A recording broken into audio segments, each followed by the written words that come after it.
Habang abala ang mga Pilipino sa pista ng Nazareno, abala naman ang iba sa pagpapalabas ng isang political ad na nagsusulong ng pag-amenda sa konstitusyon. Hindi naman po yan problema. Mahigit 3 kalahati dekada na po ang 1987 Constitution at marami na ang maaring baguhin dito. Pero ang kapansin-pansin sa lumabas sa mga advertisement ay ang ilang mga pahayag na medyo questionable. Simulan po natin dito. Ang linyang ito na natigil ang asenso ng Pilipinas ay tila pag-uulit lamang sa kwento na ang panahon ni Pangulong Ferdinand Marcos Sr. ay ang golden years ng ekonomiya. Pero hindi yan ang lumalabas sa lahat ng opisyal na datos ng panahon na yon. Noong panahon ng martial law, ito po ang growth rates ng Indonesia, Malaysia, Singapore at Thailand. At ito naman po tayo sa gitna, isa sa pinakamababa. At sa lagay na yan, paparating pa lamang ang economic crisis sa Pilipinas. Sa umpisa, umarangkada ang ekonomiya dahil sa mga higante nating utang. Pero sa huli, sumadsad ang ekonomiya ng sobrang baba. Sa mga huling taon ni Marcos Sr., ang GDP po natin nasa -7 at -6% na.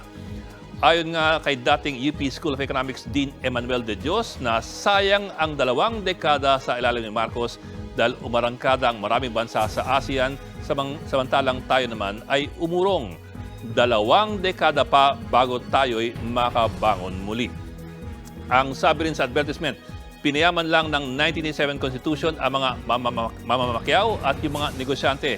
Pero sa discussion paper na inilabas ng UP School of Economics at sinulat ni Dr. De Dios, sa panahon ni Marcos Sr. naging talamak talaga ang korupsyon at crony capitalism.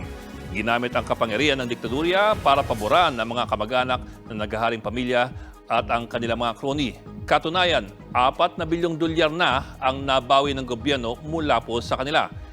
Hindi naman bago ang korupsyon sa Pilipinas, pero ayon kay Dr. De Dios, kakaiba kasi ang lawak at tindi ng korupsyon nung panahon na yon.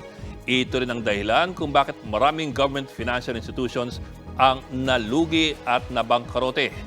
Meron pang ibang mga pahayag sa advertisement na medyo kulang sa konteksto. Gaya po nito. Totoo namang hindi pa pinapayagan ang full foreign land ownership sa 1987 Constitution. Pero ang hindi nababanggit na konteksto ay matagal na po ang patakaran na yan. Katunayan, nandyan din ng ilan sa mga limitasyon na yan sa mga nakaraang konstitusyon. Sa Article 12 at Section 1 ng 1935 Constitution, pinagbabawal din ang full foreign ownership ng lupa. Sa mga korporasyon na nagmamay-ari ng lupa, kailangan naman ng 60% Filipino ownership. Sa Section 8 ng 1935 Constitution, mga Pilipino rin lang ang pwedeng mabigyan ng prangkisa para sa mga public utilities. Sa 1973 Marcos Constitution naman, limitado rin sa mga Filipino citizens ang exploration at ang exploitation ng natural resources, ganoon din sa mga private utilities. At bukod po dyan, may ganyan ding limitasyon sa pag-aari ng mass media. Ang mga educational institutions, eksklusibo lamang din para sa mga Filipino citizens, pero na lang sa mga religious orders. Pero kung papakinggan mo ang advertisement, parang sa 1987 Constitution lamang ito inilagay. Sa huli, lehitimong usapin po at talaga ang charter change. Ang konstitusyon ay kailangan din nagbabago kasabay ng panahon. Gayunpaman, ang mga datos ay hindi maaring baguhin para lang sumakto sa anumang isinusulong na kwento.